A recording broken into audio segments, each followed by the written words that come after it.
Well, a very good day to you, ladies and gentlemen. Welcome to another episode of the Candy Talk here on Herman Manyora's YouTube channel. Such a pleasure to always have you on board. And of course, my good name is Evan Sokini. Remember, this is Kenya's most comprehensive political and public governance analysis show. And I'm always glad to bring you up to date with comprehensive analysis of all that is taking place in this country and across the borders. This fine morning, I'm joined by Wakili Willie Sotieno. How are you, sir? I'm fine, thank you. Hi. Welcome to the show. Thank you very much. We are here looking at what is taking place in the country. And of course, there is uproar. Students are supposed to be reporting back to school, but then this circular comes at 1 a.m. and of course, the government decides to postpone the opening of schools. What does this actually tell you about how the government actually manages and handles situations in the country? Only witches move at night. That we were taught. Mm-hmm. So this must be a government of witches. Because who wakes up at 1 a.m. to type a memo and send it out to parents that the opening of schools is postponed by 1 week? Who are they addressing at 1 a.m.? Because the average parent at 1 a.m. is asleep. Your average student at 1 a.m. is asleep. There is no media house that is actively reporting news or recording news at 1 a.m. that you're addressing. And even for those students who you're addressing, some of them had already made the journey. Those who are in boarding schools had started their journeys on Sunday. So you are talking to them midway as they're heading to school, or some have already reached their schools. And not all of them will even see that early morning. And some in the morning had to still start their journey, as usual, to go to school. So it tells you the dysfunction in Kenya Kwanza government. They are failures. There is nothing that they can do. Kenya Kwanza is the kind of a regime that when they are walking on a street and they see a banana peel across the road, they will walk across the road to go and step on it so they can sleep. Because this issue of postponing the reopening of schools, that had been said for a long time. And Gachagua himself said they will not postpone the reopening of schools. If they couldn't make that decision by Friday, then don't make it. Because now you're creating a problem which you didn't have before. You are now creating a problem of inconveniencing an entire population just because of your ineptitude. Just because you don't have decisional capacity. There is actually a problem with your decision making, your IQ and your congruent to make decisions is affected. You don't even have a full impact or knowledge of what your decisions are going to have on your general populace. So to me, this was now a national exposé and portrayal to the whole republic that even of the most basic and mundane of issues, Kenya Kwanza lacks decision-making capacities. And that is why they will wake up at 1 a.m. in the night to make a decision of such a great magnitude and not caring about the impact that decision will have on the parents and the children who are reporting to school. But as always I say, with Kenya Kwanza, and I keep repeating this on this show, tomorrow is more painful than today. And today was more painful than yesterday. So just know that every day they are in office, they will keep making life more and more unbearable. They will cause you more and more pain. And this is classic from the Kenya Kwanza group. Book of pain. Okay. Wakili, as this confusion arises on the reopening of schools, there, and of course, previously the deputy president had reiterated that they had put all measures to ensure that students return to school safely therein. But then we also find a situation whereby now this circular comes from the Minister of Education. There is some sort of confusion here. Who bears the biggest burden when it comes to decision making here when the deputy president speaks? And then, of course, we also expect the Minister of Education as well to give us that. One thing you can't run away from, there's what we call collective responsibility. Ministers are not running the independent government. There's only one government, and there's only one cabinet. And a decision or a communication made by any minister of that cabinet, the decision of government. They all have what we call collective responsibility for the actions of government. Whatever they do, they're doing it for and on behalf of the government. That is why we have the doctrine of collective responsibility, equally even enshrined in our constitution. So whatever Gachagua says, whatever Bashogu says, they are all bound by it. So when Deputy Gachagua had said that they're not going to postpone the opening of schools, that ought to have been taken as a decision of the government. So the same government at 1 a.m. on Monday wakes up and decides to change its mind, not caring about the impact of that change of mind, the inconvenience it's going to cause everybody. If the issue is that they don't want to deal with the floods that we are facing in the country, they want to mitigate, they should come out and say it. But now to expose innocent children to the vagaries of weather, when they are traveling, somebody was on the road from Mombasa heading to Busia to attend school. Somebody was going to Kisii from Nairobi, took this 9 o'clock bus. I mean, how insensitive can an administration be? Okay. They have a total disconnect with the people that they are purporting to lead. They are representing their own interests. They are no longer serving what we call the public interest. They are not acting as trustees. And you saw even their advisor, David Ndii, when Kenyans are lamenting about the ravaging effects of the floods, what he says is that government is not an agony aunt. We are not asking you to be an agony aunt. We are telling you that you're exercising authority and power for and on behalf of the people, to their benefit. You are holding those positions you are holding in trust for the people. And if need be that you become an agony aunt as part of performing your trust duties, you have to do it. Okay. A parent cannot say that I'm not an agony aunt to my child. A parent is a trustee to the child, even a guardian. You're a trustee. Whatever position you are holding it in trust and for the benefit of the people in whose honor you are holding that position. Okay. So yes, government and the people holding office in government are holding it in trust of the people of Kenya. If the people of Kenya are wailing, you become an agony aunt and attend to their pain. Mitigate what that is causing the pain. Okay. You cannot now, because you've become gluttonous on the people's taxpayers' money, you now start talking down upon them. Okay. That is what they're serving Kenyans with. And we must call them out. Bullshit. Okay.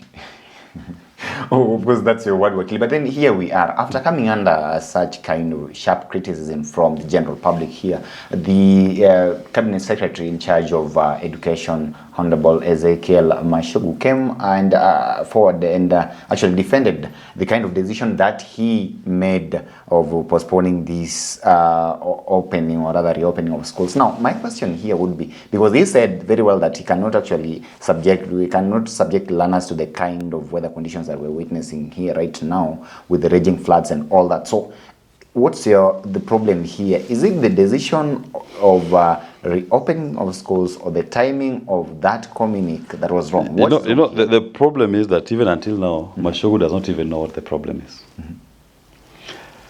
The people of Kenya have been asking for the schools reopening to be postponed.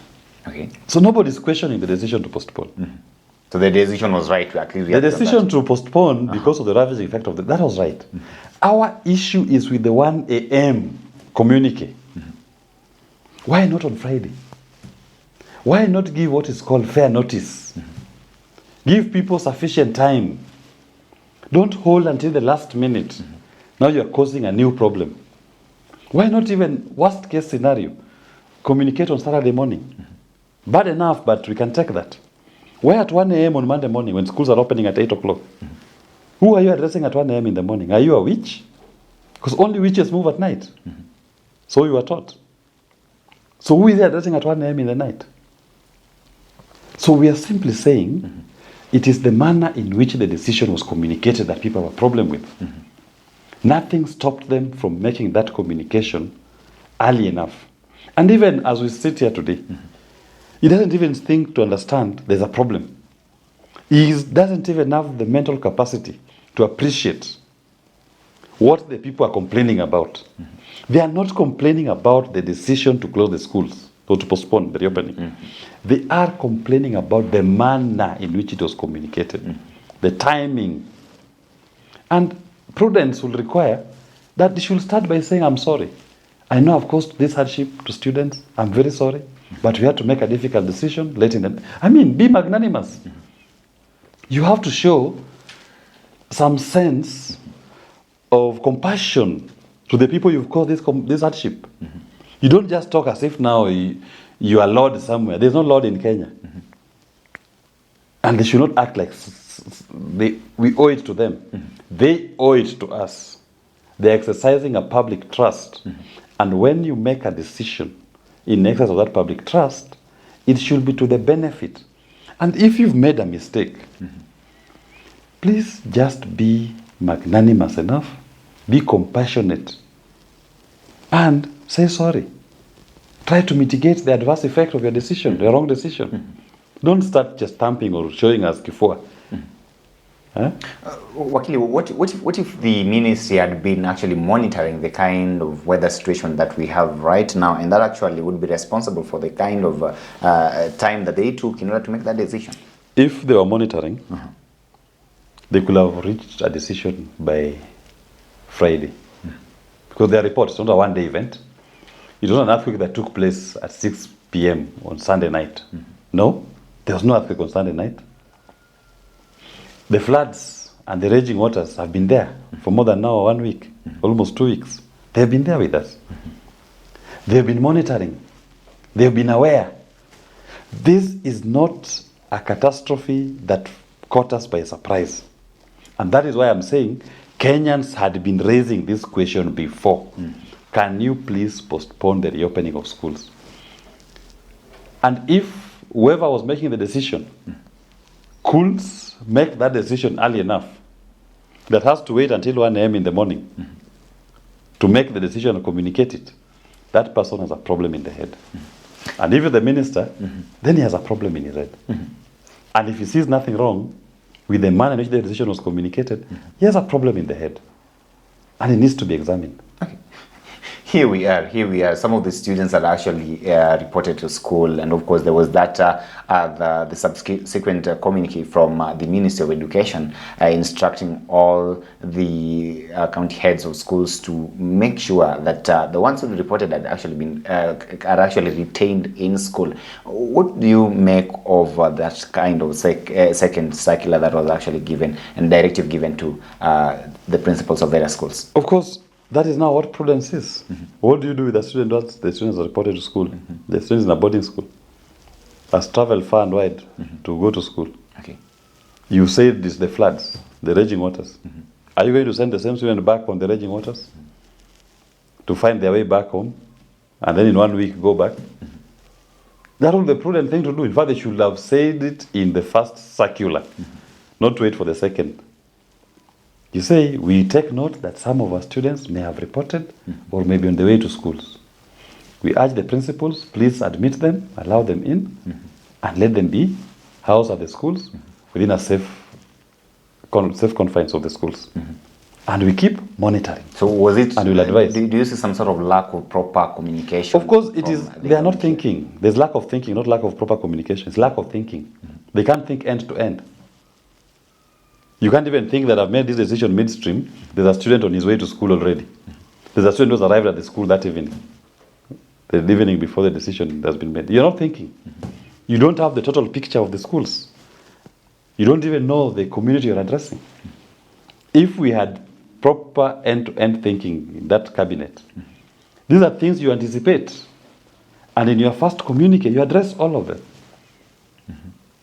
And show how you're going to monitor the progress and update the nation. But they can't think. They are now calling a cabinet meeting to discuss floods. I mean, too little, too late. Okay. You have to wait for those 75 Kenyans to die in Maimayo. There are over 10 people to die in Madare. There are 25 to die in Garissa. Of course, we'll get into that conversation So, later. what I'm saying is this. We don't have to wait. This cabinet is incompetent. And anybody expecting anything from this cabinet, I'm sorry. Tomorrow will be more painful than today was. The pain we felt yesterday is nothing compared to the pain we are going to feel tomorrow. Okay. Well, ladies and gentlemen, allow me to stop this conversation at this particular moment. Of course, this has been the Candid Talk, and we've been talking here with Wakili Willis Otieno, who said, of course, has been on the side of the government, not actually on the side of the government, but of course on the side of the parents who are actually feeling inconvenienced by the recent move by the government to postpone the reopening of schools that has actually caused some sort of confusion and uproar in this country. Well, you can weigh in on this conversation and tell us what you think about the government's capacity in terms of decision making here. Until we have this conversation again, have yourself a lovely day. My name is Evans.